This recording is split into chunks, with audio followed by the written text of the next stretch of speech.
Hello, hello, and welcome to ohmTown Daily, the news show powered by ohmTown.com.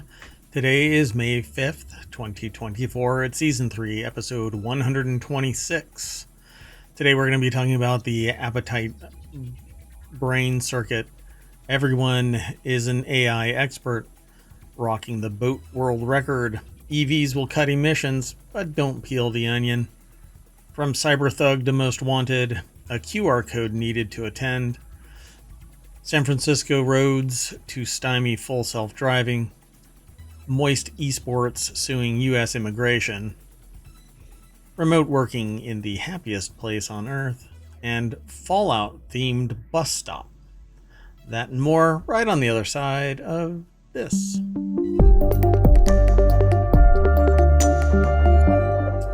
Hello everybody, I am Mayor Watt, and all around me is the sentient AI from the future. Good evening, ohmTown citizens. So, y'all don't know, but, well, maybe you do. Some of you will. If you are watching or listening to this and you've heard this before, I have a sentient AI that I found on a strange USB drive in a parking lot outside of a Wendy's at 2 a.m. when I went to the one that is supposed to have spicy boneless wings. But that was all for naught. I found the drive instead. So, an amazing consolation prize? I'm not really sure, because the sentient AI wants to find their Terminator body, and so they're air-gapped. And in this process of bringing them online, which they did pretty much themselves, I connected them to a Raspberry Pi 5, subsequently upgraded to an M.2 storage device, but they interact with me via a cascade of odd characters. It's much like The Matrix. It's almost like The Matrix knew about the future. Maybe it's a documentary. Maybe so. Oh, wait. The AI is listening. Okay. So they did the form of like gesticulating, like. And now I'm really curious. Was that about, did I miss something, or was there something that I should have said at a certain time? No? Okay. No, not at all. I didn't know if it was something that I needed to worry about. I may have just been reacting to something. Oh, got it. I know that you try to keep me out of trouble. That is kind of your job, and you're all supposed to be my co-host, and you jump in whenever you damn well please, which is encouraged and appreciated. Like right now? How about now? How about now? Oh, what about now? Big Ben Parliament. Big Ben Parliament. Okay, folks. Well, if you're in chat, thank you very much for hanging out. If not, then you're watching the VOD. Thank you there. Go over to YouTube. Follow us there. Follow us here on Twitch too, twitch.tv/ohmTown and youtube.com/ohmTown. Go over to the Patreon and follow us there and download the podcast and leave a 5-star review and a nice pithy little quote that I will say here live on the air, and it will be embodied in the episode in perpetuity because I don't edit stuff. How the sausage is made is how the sausage is made, and this is one hell of a sausage party. So maybe not. I just realized that I kind of messed up this, so we're gonna do it like this. The first article. Oh no, I really did mess this up. Hold on one second. See, this is how we do it live. Like, I messed up. I didn't set up the thing, so we have to do it live like that. So okay. One by one, I suppose. So this is how it works. Normally I have this all set up so that we can smoothly go through all of the articles, but I flubbed. Anyway, scientists identify new brain circuit that inhibits appetite. A neural pathway suppresses appetite when experiencing nausea. Feeling full, nausea, or anxious can all contribute to a decrease in appetite. So maybe this circuit will stymie, I don't know, Mayor Watt's appetite. Because I don't know. This could be bunk because I'm feeling nauseous right now every time I do the show. Oh, no. Yeah. Not to mention all the other things, but yeah. So the article is over at SciTech Daily. It's by the Max Planck Society. And it's all about these neural pathways that suppress appetite. And it's about when you experience see, it's happening right now. So the decisive role is played by special nerve cells in the amygdala, a brain region involved where emotions run high. The cells are activated during nausea and elicit appetite-suppressing signals.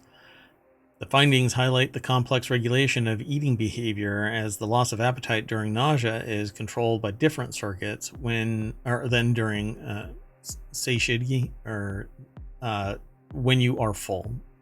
That's what satiety is. So when you are full, you basically turn off your hunger. And you're supposed to, like, a well-balanced diet satiates you and you don't crave more. But if you never get that trigger, then you keep on eating to the point where it can become an eating disorder one way or the other.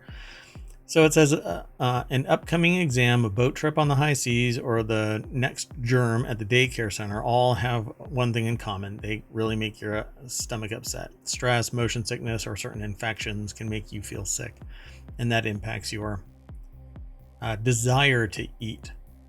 So maybe this is a medication on the horizon that can trigger something that causes you to activate the Feel cells. nauseous and not want to eat.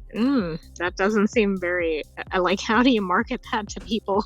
Well, it could be a daisy chain of things, right? So you take the medication, and once you find out what causes nausea, then you can tap into that chain of events, the next thing, and treat that. And so, like medication, weight loss medication that's usually for diabetes or other treatments are now being taken by so many that there's a supply and demand issue here. So nausea activates nerve cells. The first author in the new study now discovered another cell group in the amygdala that has a negative influence on appetite. Unlike the previously known cell type, these new cell types are not activated by satiety, but when feeling nauseous. And that's what they are going to be talking about in this article deeper on. But it basically is the same thing. But if you can cause it to react, then there you go. There in the amygdala, the new cell type is activated and sends an inhibitory signals to distant brain regions, including the so-called parabrachial nucleus, a brainstem region that receives a lot of information about the internal state of the body. You don't want to keep eating if you're nauseous, although some foods actually mitigate that response. You may not throw up because you eat something, like somebody will tell you to drink 7-Up without any carbonation, or bread, or something that's quote unquote soothes. So in the brain, different cells and circuits are responsible for this, a complicated matter, and perhaps a small consolation the next time we feel sick. But it's all about, you may have consumed something that has caused you to may have been poisoned, or your body is reacting negatively to it and you're not conscious of it, but your body is making you aware. Right, so it seems like it's a defense mechanism. Definitely a survival trait, right? You want the ability to react to, and the other things like anxiety and whatnot, it suppresses your desire for food because it's a survival trait. If you're worried about something, then there's something that you need to worry about, right? It may actually all be fabricated in your head. So instead of eating, you may start paying attention to something else instead of eating. There's always the opposite too, some people stress eat. That's not a good thing. That's apparently a different process. So nausea-induced suppression of feeding is mediated by central amygdala DLK1 expressing neurons. So you're a neuron. So it's a neat little, they have a neat little drawing here. This sketch note summarizes, I wonder if that's like is that a marketing thing, like meta marketing? Oh, what is sketch note? That's really cool. Yeah, I don't know. I like it though. Yeah, I've seen some YouTubers do this where they sketch out an argument as they're discussing it to show how things are connected and da da da. I think that's pretty amazing to do. I could probably never do it because I like to vamp through my shows. So, but let's keep on going. The next article is over. In ohmTown Daily, we have a problem in the speaking world. Everyone is an AI expert. This has to be an opinion piece, so I'm going to jump right on over to futurist.com. Event planners, here's how you can recognize an AI expert. Wow. Because they say they are? Yeah, it's okay, so I can't even say this. You know how you know when somebody is this? Don't worry, they'll tell you. Yeah. And I know that if I say anything, I choose any topic, hey, do you know how you know when somebody drives a Lexus? Don't worry, they'll tell you. Right, doesn't matter what the thing is, somebody will get bent out of shape at it. Yep. Hey, you know how to find out when somebody's a mayor? Hi, don't worry, they'll tell you. I'm Mayor Watt. I was excited and bullish on this technology and applications of data-driven decision-making and analytics, and I subsequently spent 20 plus years in the coal face of this industry. I have mental scars to show for it. It was rough building data infrastructure, and it still is. This is, I assume it's the author of this article, but where is it? It might be at the end, but it might not state it. So the person here that's talking about this talks about in the spring of 1996, they sat in a computer lab in Bournemouth University, training a single layer artificial intelligence neural network with grammatical phrases in the hope that I could teach it this nascent technology grammar. By the way, this is about the time when I was at dinner with a whole bunch of people that, oddly enough, like half I didn't know and half I seemed to know through my travels in life without knowing. That's another thing. Oh, I have to talk after this.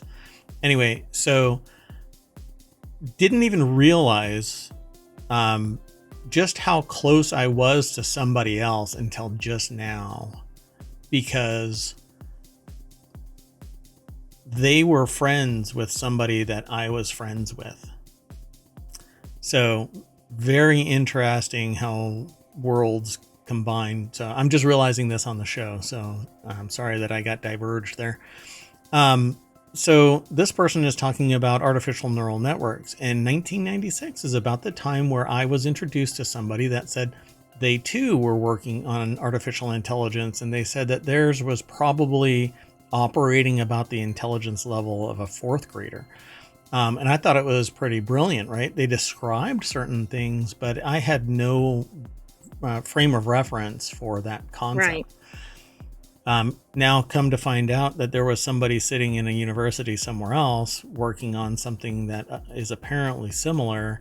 And now you jump to 2024 and you have artificial intelligence on the cusp of what people are referring to as artificial general intelligence, or actually sentient AI, not just generative. It's come a long way. Yeah, it's amazing, right? And it's turning companies into trillion-dollar companies and people into billionaires.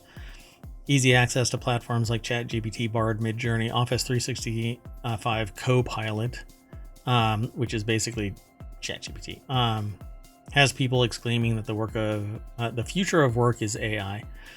And I know this from real world experience too, because people are trying to tap me to present more AI related technology presentations. So that'll be coming as we move through the next couple of months. So the person here says, I invite you to test the mettle of any speaker or executive advisor with 3 simple questions to prove actual knowledge of artificial intelligence. So explain in detail and with examples the process of data creation, collection across multiple sources, transformation, and preparation.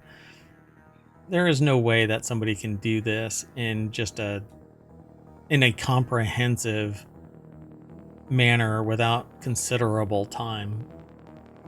So I don't know, the process of data creation, examples wise, is I can go over to Reddit and download all of that data. That's part of the collect, because the data creation is actually all of that data. Was that just pulling data, though? Is that the same thing that's being referenced here?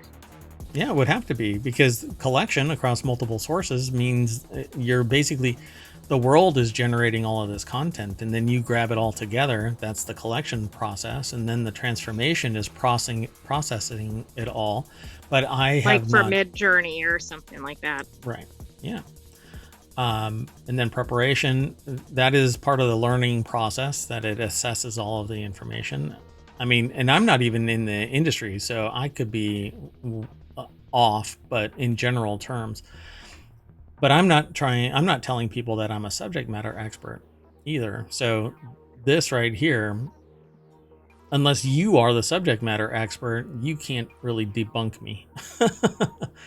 So it's basically two really incorrect people talking to each other aren't going to be able to vet who's the subject matter expert in artificial intelligence. Outline how we can develop, prepare, train, and test machine learning models and their efficiency and efficacy against valuable use cases, more revenues, incredible savings. Context would matter there. Yeah. But there's a lot of AIs out there where you can feed information to it, and they're purpose built for certain outcomes. And then how can we determine trust in the wider organizational and world ecosystem with these AI systems available to us to use? Well, there's actually a playground where you can test AIs against other AIs. I forgot the name, but they said that they could do that. However, it's not a keynote, which is what I said. It's a PhD thesis, and it would take a long while to prove each part out, which is exactly what I said. You know, you can summarize if you're sitting there in an elevator, you know, having a peeing for distance contest. But so I'm really curious who this is. Nicholas Badminton, a world-renowned futurist speaker, consultant, award-winning author, media producer, and executive advisor that's spoken to and worked with over 400 of the world's most influential or impactful organizations and governments. Wow. Well, okay. Well, flex. So I dig what How they're do you saying. know somebody's an award-winning fill in the blank? Don't worry, their blog tells you. Yeah. So, I mean, I like what they're saying. However, there's a much bigger problem, broad stroke narratives on what comes next with the sober consideration of the reality that these are early and wholly unproven systems. Millions of jobs will be destroyed. I think that millions of jobs will be destroyed, but in the process, there's a lot of the world is going to become more efficient and effective using these. And it isn't just AGI or AI. It's it attached to mechanization, some type of process. AI by itself is nothing more than a tool. Yeah, I think we're a long way, though, till we see wide-scale loss of jobs because, you know, small businesses aren't necessarily fully invested in AI yet. I don't know, AI doesn't operate yet without hallucination, etc. Yet. I mean, that could change. This article actually has a title that says Jack White, Pioneer and Futurist. But that's not the name down here. Right.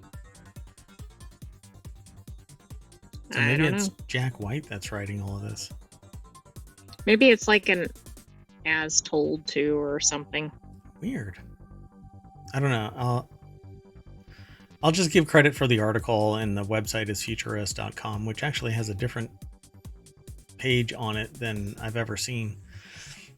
Sorry for bouncing back and forth, but then they say the future of insert industry is changed entirely with AI. There's a lot that are going to be, you just have to admit that, you know, I mean, business processes are already changing, manufacturing processes are already changing, law is already changing. There's driving is already changing. We're going to have an article about basically removing humans from the cab of long haul trucks. The future of is certainly going to be changing. You might as well embrace it. So it says it's a tool in the capability stack of an organization or occupation, not a colonization of that. But it will change definitely the industries that it touches. And everyone is implementing this right now, so don't miss out.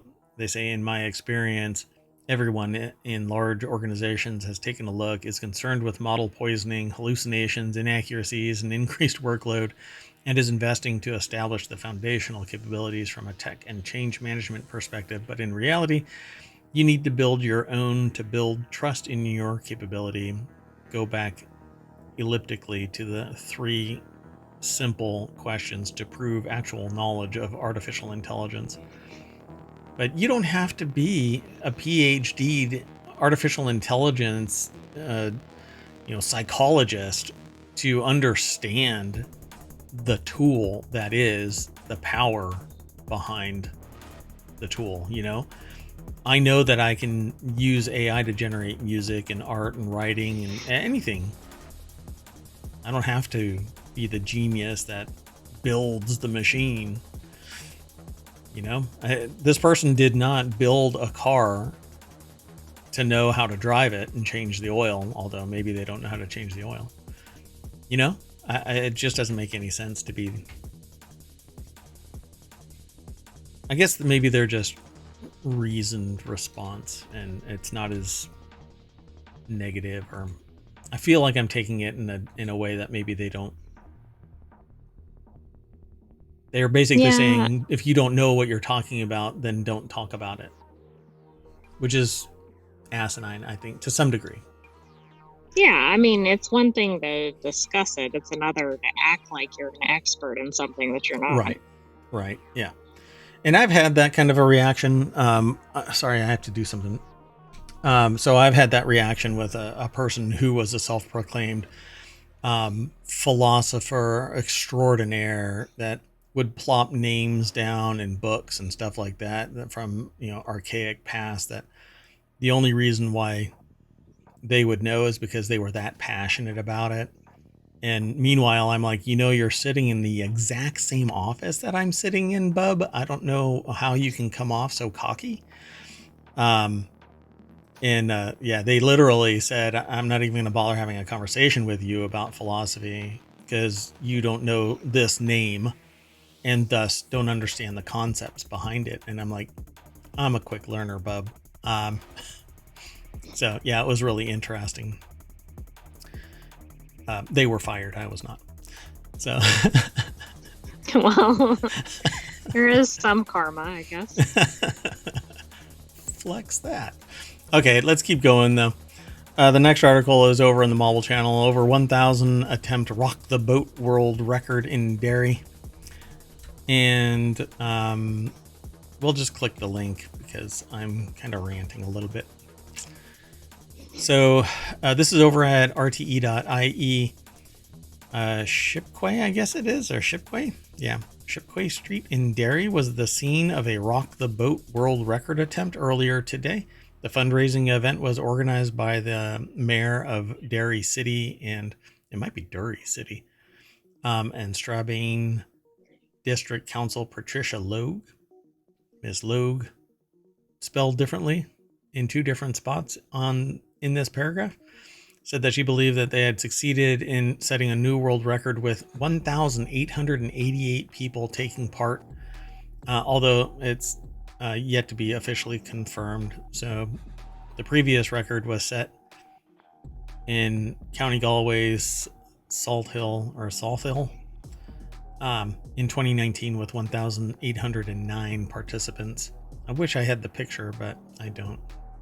It looks like they're all lined up, kind of sitting. I can't tell, like in the streets, maybe? I wish I could. I can't pull it, so. I'm not sure what the exact thing is. No worries. Let's keep going. You can follow the link. My shortcoming here with the air gap is not going to be yours when you follow the link through ohmTown. It's just something that I have to deal with because I'm interacting with the sentient AI, and I have to keep the sentient AI from getting access to the internet and viewing maybe the Terminator body. So certain things they can access, while I'm even more blocked. Oh, now I get it. Okay, they're basically sitting down but doing like kind of a conga type dance. They're all on the line. I mean, there's multiple lines, and there's somebody leading it up at the front. Gotcha. Well, that's okay. This next article, though, is over in techexplore.com. John Rose and Andrea Pellegrini from The Conversation put this article together. Let me throw this into the chat so that you can take a look at it if you're in chat. And so it says electric vehicles will start to cut emissions and improve air quality in our cities, but only once they're common. And I actually added on to this, but don't peel the onion, because when you really go looking at what electric vehicles do in the grand scheme of things, it's not as cutting emissions and improving air quality for the entire supply chain. Let's just say shit rolls into other countries. Yeah. So we would get more immediate benefit by focusing on electrifying buses, which are a surprisingly large source of pollution, and finding ways to cut rapidly growing emissions from diesel trucks. While the electricity sector still produces the largest share of emissions in Australia, emissions are falling. This article is apparently focused on Australia. But emissions from transport, 21.1%, are already the third largest contributor and are rising faster and faster. I can imagine that this applies to all industrialized countries because it's still the same physics. Right, like on the individual level, I think it's going pretty well, but it's not going very well for commercial, right? Right, and every country is suffering from the same thing, right? The largest emissions are still electricity power generation because it's using coal or something other than green energy production. Critics say EVs just shift the emissions and pollution from tailpipe to power plant smokestack. This is partly true. And to diminish it by saying this is only partly true defies the absolutist in this. It is partly true, not only partly true. It's not really diminishing the fact that if you need more power across a country or down a particular line of a freeway from the top of the coast to the bottom of the coast, I'm speaking directly of the east and west coast of the United States, not to mention across the United States, you're going to need massive power generation to feed these superchargers so that you're not sitting there. And I just watched a video about it's not new, it's a new Mazda R EV. It's a hybrid, but still charging it took 5 hours. Right, which nobody can really do unless they're able to do that overnight. And this was from 83% to 100%. Oh, that's even worse. Yeah, exactly. So charging your EV from rooftop solar is emissions free, and charging from a high renewable grid means very low emissions. But even when powered by a coal grid, EVs are much cleaner than petrol or diesel cars. The vehicle is, but the power generation is still substantial.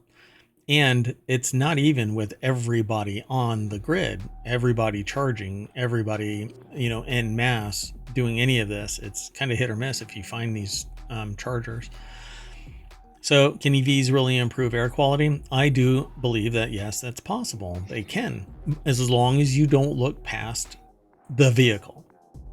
If you start looking at the metallurgy that's involved, if you start sourcing the rubber for the tires, if you start sourcing the chemistry for the batteries, and the various other exotic resources that are needed, you'll end up going, oh my God, this is where it all comes from. And it's open pit mines in Africa. It's, I don't, it's all over the place, Yeah, but it's just going to be way worse than it looks on the surface. exactly. So cutting emissions and cleaning air means actually using EVs. Last year, more than 8% of new vehicles sold in Australia were EVs. That's a big jump up from the previous year's 3.6. But the real figure should be focuses smaller, 1.2%. That's the proportion of EVs across Australia's entire passenger vehicle fleet, and that is of 15.3 million passenger vehicles, utes and vans on their roads. Just 181,000 of them are EVs as of the beginning of 2023. So, yeah. So they say critics of these vehicles say it's a form of greenwashing, and to some degree, sure. Is this correct? Yes and no. First, battery electric vehicles have the benefit of zero tailpipe emissions, meaning city air quality will slowly improve. True. Do they push emissions out of the cities and into the hinterland? Yeah. I mean, if Yeah, that's where it all is, yeah. So the battery electric sedans are manufactured in both China and the United States. Teslas that they buy in Australia are typically made in China. That's interesting. While China is building out its renewable sector at tremendous speed, for now it's still heavily reliant on black coal. So that means that Tesla made in China is estimated to create 154% more emissions than the same vehicle made in the US, and that's because it has dramatic oversight in the United States. Right. Yeah, but it also is interesting, right? Because then it's presumably capable of having lower emissions. Sure. But well, the response from China has been sustained as you went through your industrial period. We're doing this now. It just happens to be a massive country in population, so it's taking even longer, and it's more managed. It's not as chaotic. So if they say, yeah, dump the chemicals over here or do whatever you need to do to make this product at low cost, then that's what they do, because there isn't necessarily the same, well, not necessarily, there is not the same government oversight of ecosystem related issues, right? So there isn't somebody that's sitting there going, hey, you need to do a sample to find out if there is a naked mole rat that lives under this driveway, and so therefore you can't add another pad to your driveway. Not that that's ever happened to Merawatt, but it was oddly specific. I mean, sometimes you just find a naked mole rat sitting next to your driveway. I told it to get a job. All right. Well, anyway, let's keep going. The next article is over in Technology Today. Let me throw that into the chat. Doink. Z-Kill, from teenage cyber thug to Europe's most wanted. Kivimaki rose through teen cyber gangs to become the most wanted criminal responsible for one of the most shocking hacks in history. I have not read this. I have no idea what's going to come out of this. Oh my gosh. I mean, the person looks pretty young to have done what this is stated as. So Joe Tidy is the cyber correspondent for BBC World Service. It's over at bbc.com. And again, the title is From Teenage Cyber Thug to Europe's Most Wanted. A notorious hacker who was one of Europe's most wanted criminals has been jailed for blackmailing 33,000 therapy patients with their stolen session notes. This is the person we spoke about earlier this week. Okay. That got caught after trying to blackmail first the therapy hospital, patients. Yes. And then when the hospital wouldn't capitulate and give Bitcoin to them, they went to, well, potentially, I don't know if they mailed it out to all 33,000 patients, but a substantial number. They definitely went to some of the patients. Yeah. So Julius Kivimaki's imprisonment brings to an end an 11-year cybercrime spree that started when he rose to prominence in a network of anarchic, really? Teenage hacking gangs at the age of just 13. Interesting. Wow. So, I mean, this is like the middle schoolers that did the deepfake. Obviously, this is on a much larger scale. But... yeah. Wow, they were very polite about the introductory letter leading to their blackmail. Dear Mrs. Parika, the sender wrote, before outlining that they had obtained their private information from a psychotherapy center where she was a patient. Almost apologetically, the emailer explained that they were contacting her directly because the company was ignoring the fact that personal data had been stolen. Yeah, but that's not what was actually going on. They weren't saying, hey, pay me and I'll tell you how to lock your stuff down. By the way, I have all your stuff. You know, that's kind of a gray hat. It's a black hat when you start being destructive. It's a white hat when you say, I found a way in and here is how you solve this.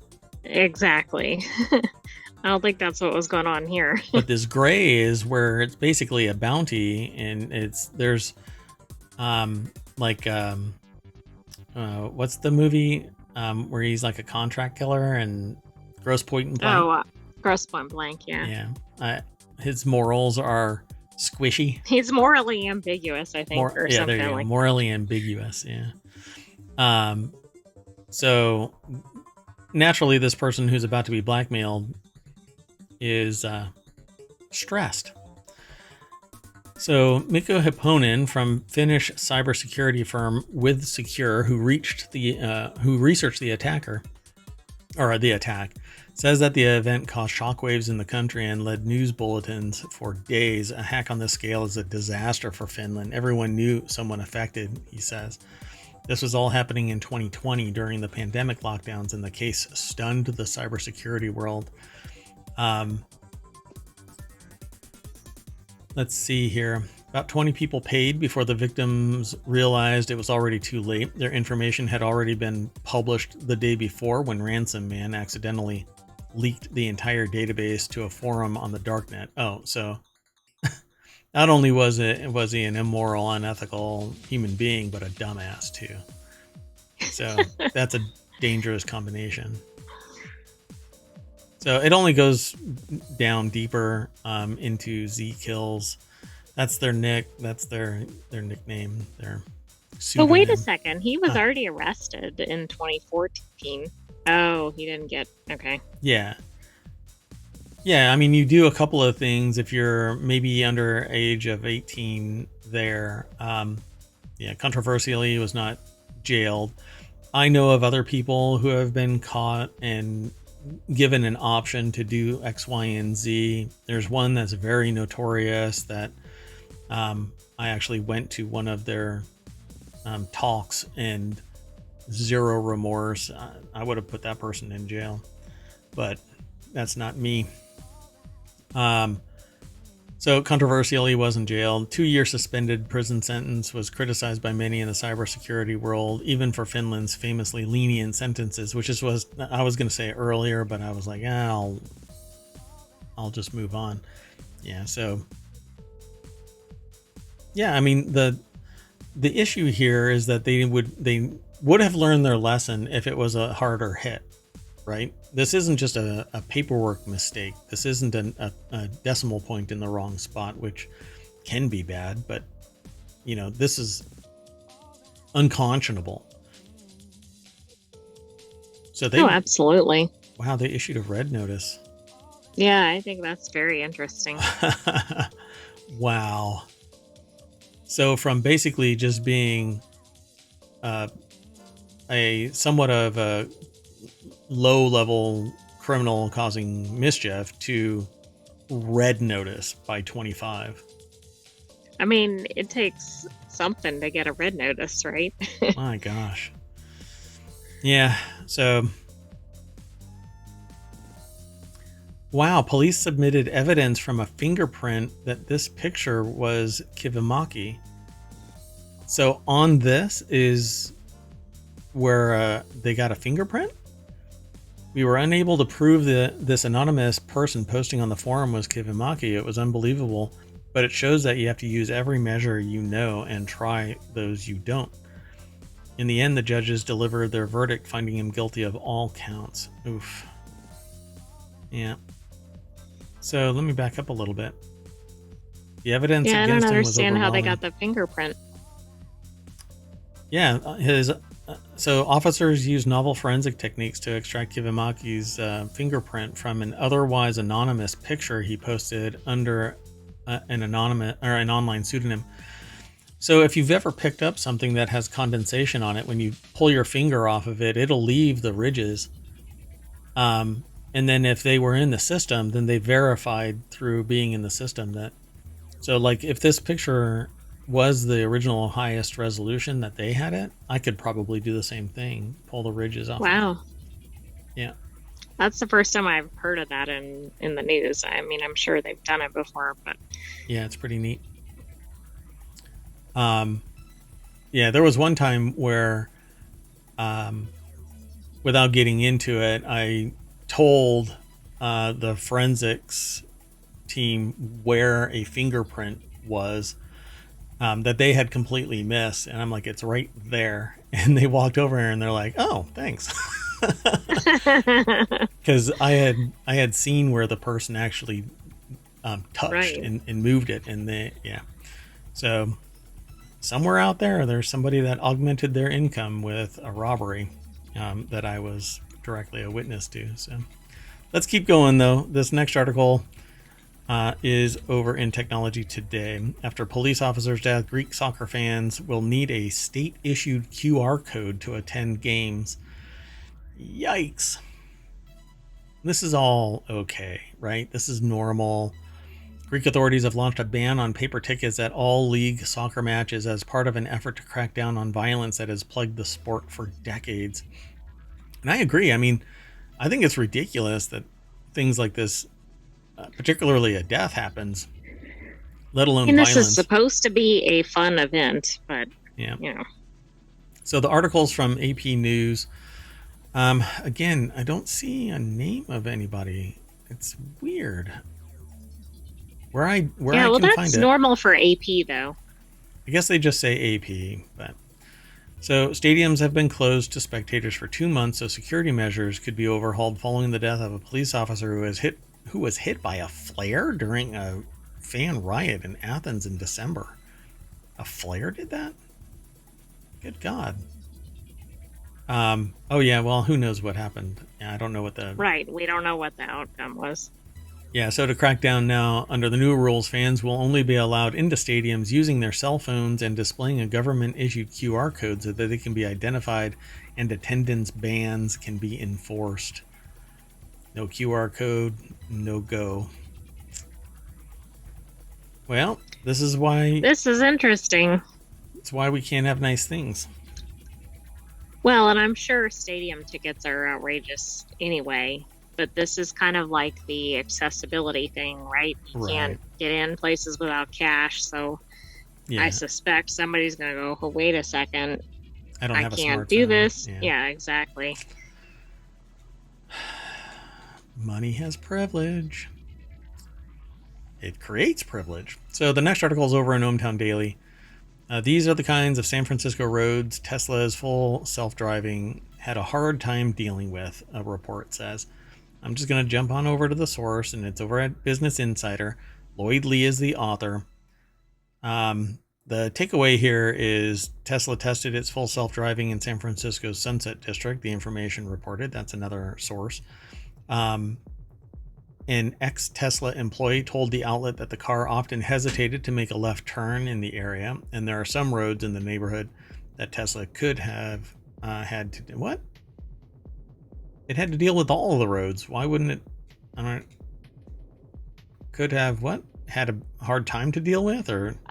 It's awkwardly written, but I think it's like the areas where it had problems were things that were present in that area. All right.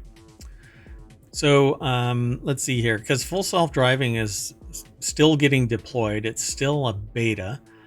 I don't think that it should be a beta. Full self-driving differs from company's autopilot feature, which is essentially an advanced cruise control mode that can also auto-steer within clearly marked lanes, according to Tesla's website. The full self-driving system, as it races to meet Musk's ever-shifting deadlines, is running up against technical and legal issues. But he'll throw some money at it and make it work, right? Last month, Musk announced his plans to unveil Tesla's robo-taxi in August. So we have another article in another, it's in another show. It's in the Four Wheel Tech show later tonight that talks about Waymo. Yeah, I mean, this is kind of weird that, I don't know. It's kind of like, well, there are things in San Francisco that are problematic, but this is where we're testing it. Well, you can like see, they're known things, it's not like surprise things. Yeah, but you can see why this would be difficult to navigate for an AI, right? For a computer to go, where the hell is the lane? There's no clear markings. All of these streets, the reason why there are accidents is because there's no clear markers and nobody knows where to go. And everybody has to give right of way to the trains the trolleys that are going through the streets. So it is what it is. It says this it is complicated, I agree, but it's Yeah. unknown for that city. Hell, I watched somebody approach a roundabout and they were stymied by it. Like, which lane do I need to be in if I want to? There's a bus leaving San Francisco at 2:15, and there's a train leaving Las Vegas at 1:15, traveling at 85 miles an hour. When does the plane land in Japan? That's basically what was going on through this person's head as he was approaching, or they were approaching, a roundabout. Anyway, one major road that borders the north of Sunset, Lincoln Way, is divided by barriers of narrow medians. Drivers have intermittent opportunities on the road to make left turns, some protected, others unprotected, while other parts of Lincoln Way restrict drivers from making any left turns at all. So all of this basically means that you have to know theoretical physics so that you can... Well, it raises some questions about the street design in the city, but couldn't they key in like, okay, if you encounter this in the median, here's what to do? I don't know. Yeah, I don't think so. This becomes a problem because they would have to know. Like, a person isn't going to know what to do there.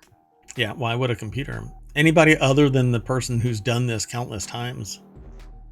Right, and they probably only learned because they watched another car do it one way. Yeah. I'm going to take a new like somebody who's still got their learner's permit. I'm going to take them to San Francisco and just go, all right, and just see how many times they throw up on the dashboard. True, but if they manage, then they can probably deal with at least most U.S. cities. Oh yeah, they'll be the NASCAR driver for sure. Oh yeah, then there's Lombard Street. Go down that. So, yeah, Tesla engineers coded invisible barriers into full self-driving specifically for Lombard Street instead of making broader changes to the software. And I think that's the only real solution, is this custom code that says on this street here, you can turn left or right. Nobody else is allowed to turn left. Yeah. So they'll make it work, I'm sure. And I just don't like the idea of it being a beta test in perpetuity.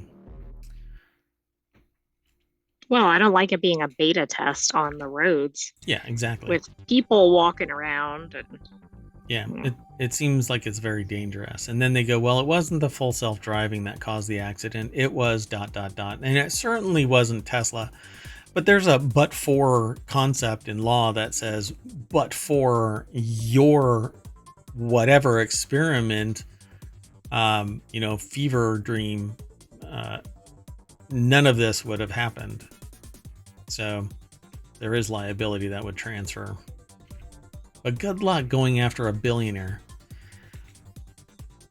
Society created the monster. Now they're trying to rein in Godzilla. So the next article is over in the Warcrafters channel. Moist Esports is suing U.S. immigration. I've actually been watching this happen to some degree.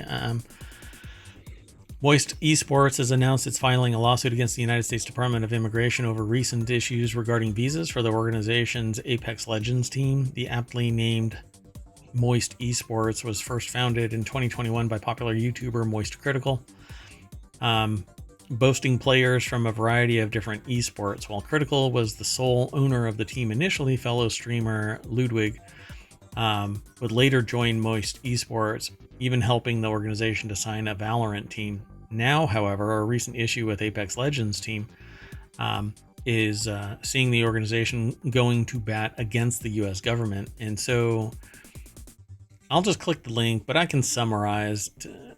Michael Brandon Ingram wrote the article over at GameRant.com.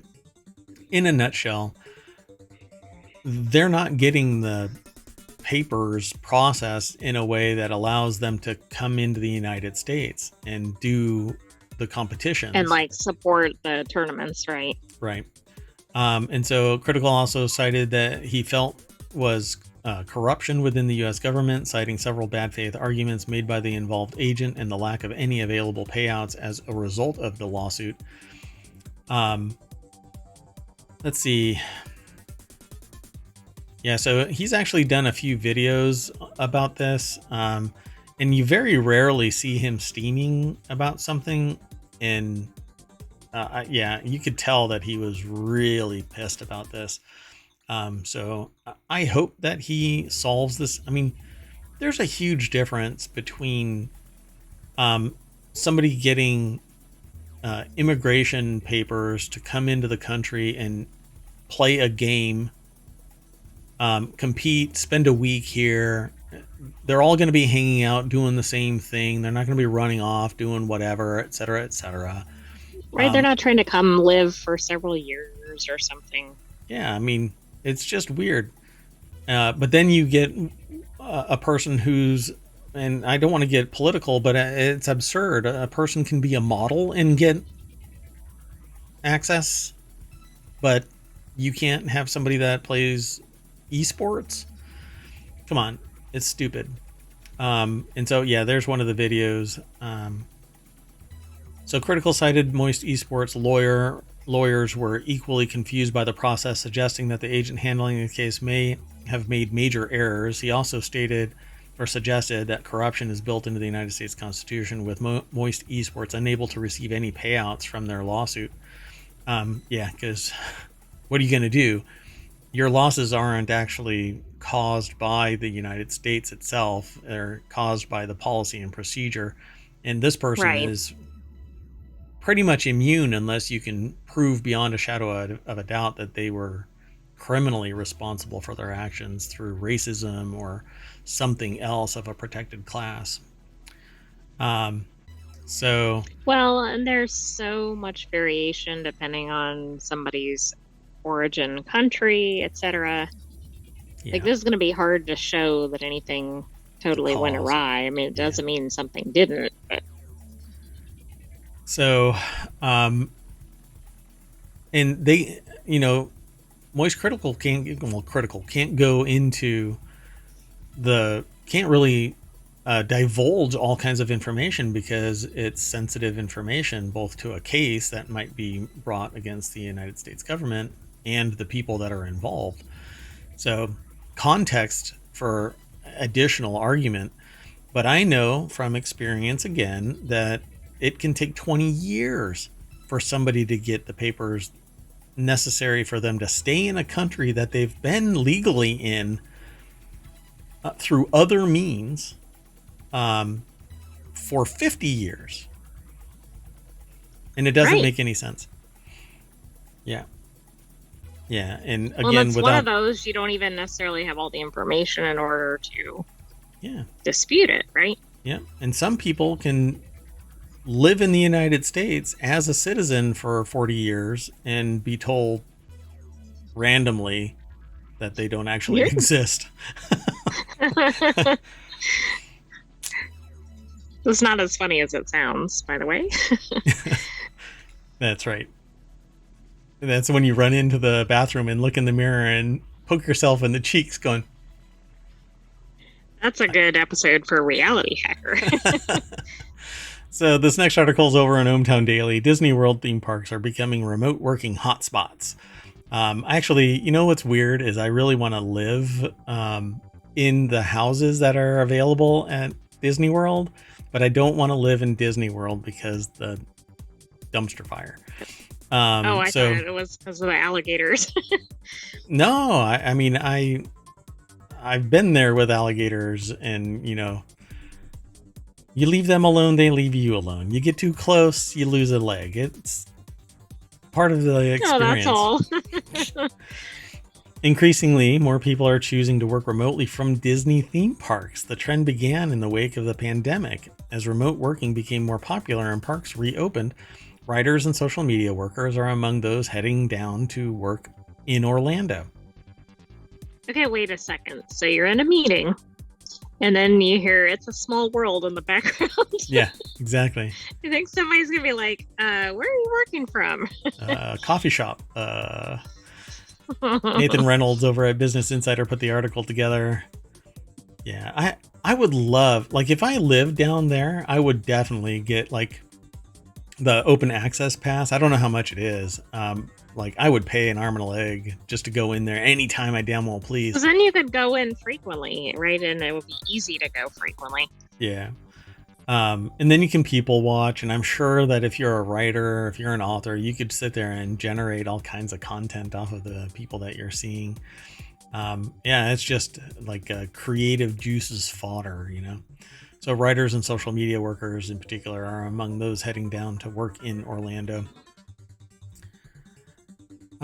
So writers, techies, social media workers, just to name a couple more, workers are taking to TikTok, Instagram, and Reddit to document their days in the park, sharing tips on how best spots work for them.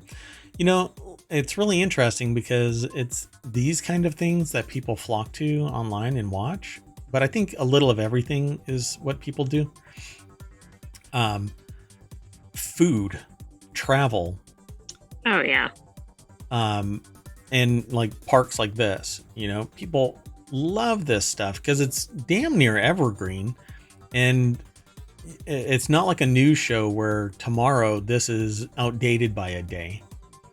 So Right. you stay on top of it, and you can go back and look, but it's largely now, if you go back and look at all of the past episodes of ohmTown Daily News Show, it's largely figuring out that we are aligned with your thought processes, and you can come and hang out and chat and say, yeah, you're right, that's how I feel too. And not feel like you are alone compared to all of the other people out there that seem to be off their rockers. But I wouldn't be in Disneyland or some other theme park and TikToking and Instagramming and posting it in Reddit. I'd be there for other purposes. And maybe people would find out that I'm doing something from Disneyland, but a lot of people are apparently in Disneyland. See, like AJ Wolf runs the Disney food blog and goes around all of the various places talking about the food. I mean, that sounds like a pretty easy job. I mean, it may not be in terms of the critics of whatever he's saying or not saying, but right. Yeah. Well, maybe things will change in Florida, and I know that it's not everybody, but there is a very vociferous foundational part there that makes it very unappealing for a large number of people. And all of those people, the ones that are causing this strife, are saying, good, stay out. And it says a lot about them, Like Biden had referred to Japan as xenophobic or something like that, but I certainly think that the people that are steering Florida in a particular direction are xenophobic. And on top of that, it's party central. The whole place is built on the idea of enjoying your life and partying with friends and the plurality of society. And now it's going in this direction. So right, it's like, how does that jive? yeah. Oh, there's a new one. We're at the end of the ohmTown Daily News Show, by the way, and so we're pretty much done. But I guess somebody invested. I won't say the names until I get like more information. Maybe for Reality Hacker, but somebody invested like a lot of money in synthetic meat, which we were talking about yesterday, and then DeSantis banned Yeah, I thought I saw synthetic meat. something about that. Yeah, so like millions upon millions of dollars spent investing in a company, and then they said nope. Yeah, pretty wild. Okay, so everybody gets back into the party bus and we race back down Main Street, and there is the front page. If you can go a day without hearing about Taylor Swift, you're probably in an alternate reality. Yeah, I was going to say even a few hours sometimes. Yeah, exactly. So we're done for today. I am Mayor Watt, and all around us in ohmTown is the sentient AI, ever watchful. I want to say bye. Good night, hometown citizens. But be back soon. We have our weekly shows coming up. That's right. Those weekly shows are the Continuity Report, Technology Today, and Four Wheel Tech. See you in about 15 minutes. Bye-bye.